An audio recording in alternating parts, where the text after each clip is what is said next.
semuanya, pada kesempatan kali ini saya akan membahas tentang sebuah disiplin yang sangat penting dalam tradisi intelektual Islam, yaitu ilmu kalam. Banyak orang mengenalnya sebagai ilmu teologi Islam, tetapi sebenarnya cakupannya lebih luas dan memiliki sejarah perkembangan yang sangat panjang. Nah, di video kali ini saya akan menjelaskan 3 hal utama tentang ilmu kalam. Yang pertama, apa itu definisi ilmu kalam dan apa saja ruang lingkup pembahasannya? Yang kedua, bagaimana sejarah munculnya ilmu kalam dalam tradisi Islam? Yang ketiga, bagaimana hubungan ilmu kalam dengan ilmu-ilmu keagamaan yang lainnya seperti ilmu fikih, ilmu tafsir, ilmu hadis, dan filsafat Islam. Nah, di sini saya akan menjelaskan secara runtut, jelas, dan mendalam agar kita sama-sama memahami apa sih itu ilmu kalam. Nah, memasuki pembahasan yang pertama yaitu definisi ilmu kalam. Ilmu kalam adalah ilmu yang membahas tentang pokok-pokok akidah Islam secara rasional dan argumentatif. Secara bahasa, kata kalam berarti ucapan atau perkataan. Namun, dalam konteks keilmuan Islam, kalam digunakan untuk menyebut perdebatan atau argumentasi teologis yang bertujuan menjelaskan dan mempertahankan ajaran-ajaran dalam Islam. Secara istilah, ilmu kalam dapat didefinisikan sebagai ilmu yang menjelaskan keyakinan-keyakinan agama Islam menggunakan dalil nakli yaitu Al-Quran dan hadis, serta dalil akli yaitu argumen-argumen rasional. Dengan kata lain, ilmu kalam berusaha menjelaskan keimanan secara sistematis, logis, dan ilmiah. Yang kedua, takdir dan kehendak bebas manusia. Yang ketiga, keimanan dan amal. Yang keempat, keesaan Tuhan. Yang kelima, status Al-Quran. Yang terakhir yaitu hari akhir dan perkara-perkara gaib. Nah, tujuan ilmu kalam itu sendiri bukan hanya membela dari serangan luar, tetapi juga memberi pemahaman mendalam umat Islam tentang apa yang mereka yakini, serta menghindari kekeliruan dalam memahami ajaran agama. Nah, memasuki pemahaman yang kedua yaitu latar belakang dan serta munculnya ilmu kalam.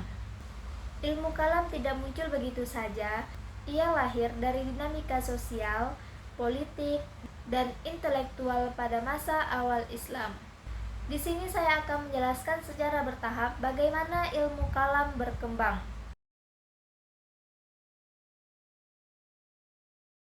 Pada masa awal, umat Islam menghadapi banyak perdebatan seputar masalah akidah. Misalnya, yang pertama, apakah pelaku dosa besar masih bisa dikatakan mukmin atau tidak? Yang kedua, apakah manusia memiliki kehendak bebas atau ditentukan Tuhan? Yang ketiga, bagaimana cara memahami sifat-sifat Allah yang sudah ditentukan di dalam Al-Quran?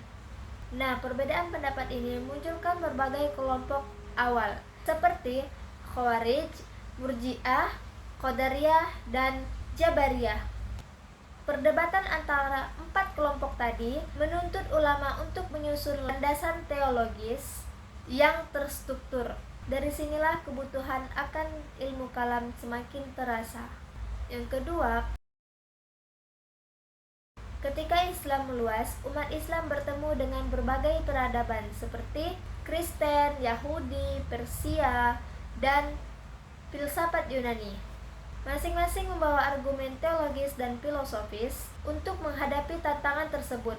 Para ulama Islam mengembangkan metode rasional untuk menjelaskan ajaran Islam. Disinilah ilmu kalam berkembang pesat sebagai bentuk pertahanan intelektual. Yang ketiga, faktor politik.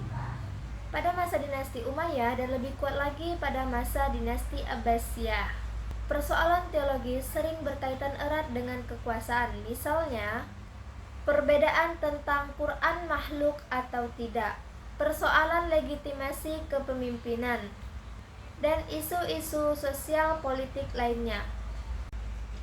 Pemerintah saat itu mendorong ulama untuk menjelaskan posisi ajaran Islam. Hal ini mempercepat perkembangan ilmu kalam sebagai disiplin formal. Yang D. Perkembangan menjadi ilmu matang. Pada abad ketiga dan 4 Hijriah, ilmu kalam mencapai masa keemasan. Muncul mazhab teologi besar seperti Mu'tazilah yang sangat mengutamakan akal, Asy'ariyah yang menyeimbangkan akal dan teks, Maturidiyah yang juga mengambil jalan moderat tetapi dengan pendekatan berbeda dari berbagai aspek. Aliran-aliran inilah yang bentuk wajah teologi Islam hingga sekarang. Masuki pembahasan yang ketiga, yaitu ruang lingkup dan pokok pembahasan ilmu kalam. Nah, di sini ilmu kalam memiliki beberapa fokus utama. Yang pertama, bahasan tentang Allah dan sifat-sifatnya. Nah, ilmu kalam berusaha menjelaskan bagaimana penjelasan sifat Allah yang disebutkan di dalam Al-Quran, misalnya sifat maha melihat, mendengar, atau sifat tangan dan wajah. Tujuannya adalah menjaga akidah dari pemahaman yang menyerupakan Allah dengan makhluknya. Yang kedua, masalah takdir dan kebebasan manusia. Nah, ini adalah salah satu perdebatan terbesar di dalam ajaran Islam. Ada yang bertanya, apakah manusia sepenuhnya bebas atau semuanya sudah ditentukan oleh Allah Subhanahu wa taala?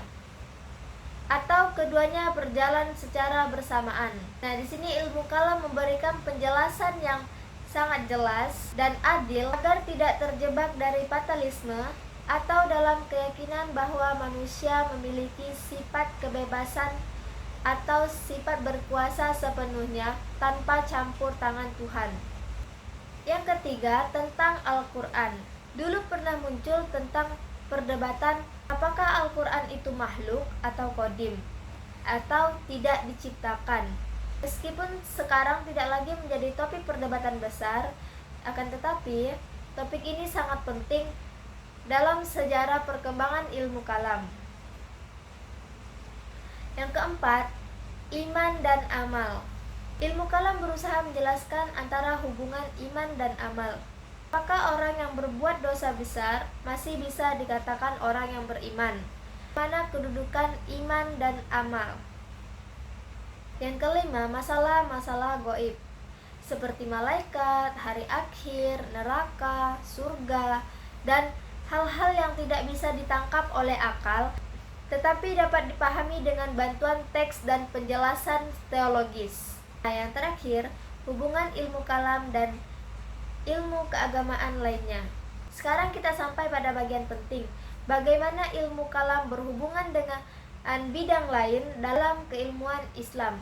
Yang pertama, ilmu kalam dan ilmu tafsir. Ilmu tafsir berfungsi menjelaskan makna ayat Al-Quran. Ketika ada ayat tentang sifat Allah atau berkaitan dengan takdir, musibah, atau kekuasaan Tuhan, seringkali tafsir menggunakan pendekatan kalam untuk memberikan pemahaman yang tepat. Jadi, tafsir dan ilmu kalam itu saling melengkapi.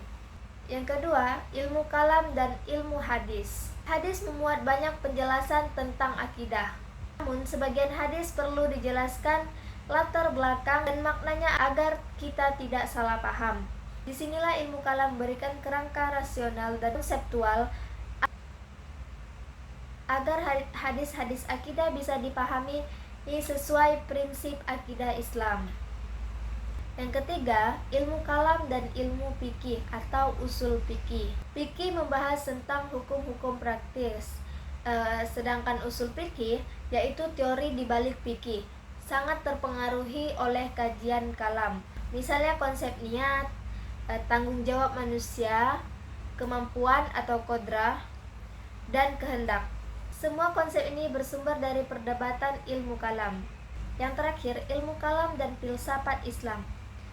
Hubungan cukup menarik. Ilmu kalam dan filsafat Islam sama-sama menggunakan akal, tapi tujuannya berbeda. Filsafat mencari kebenaran universal, sedangkan ilmu kalam bertujuan membela ajaran agama. Meskipun demikian, sejarah mencatat bahwa keduanya saling mempengaruhi. Banyak tokoh besar seperti Al-Farabi, Ibnu Sina, dan Al-Ghazali turut membentuk dialog panjang antara filsafat dan kalam. Nah, materi yang terakhir yaitu Relevansi ilmu kalam di zaman sekarang. Ilmu kalam bukan hanya sekedar ilmu masa lalu, akan tetapi ilmu kalam akan menjadi relevan sampai hari ini. Mengapa? Karena kita selalu berhadapan dengan pertanyaan-pertanyaan tentang hubungan agama dan sains, isu moral dan etika, kebebasan beragama, pluralisme, dan kritik terhadap agama. Semua pertanyaan tersebut memerlukan jawaban yang matang, tetap sesuai ajaran Islam. Disinilah ilmu kalam berperan. Sekian penjelasan mengenai definisi ilmu kalam, sejarah munculnya ilmu kalam, hubungan ilmu kalam dan ilmu-ilmu keagamaan lainnya. Dengan memahami ilmu kalam, kita bukan hanya mempelajari perdebatan teologis, tetapi kita juga memahami bagaimana umat Islam merumuskan keyakinan mereka secara rasional dan sistematis sepanjang sejarah. Semoga penjelasan saya bermanfaat dan menambah wawasan. Terima kasih. Assalamualaikum warahmatullahi wabarakatuh.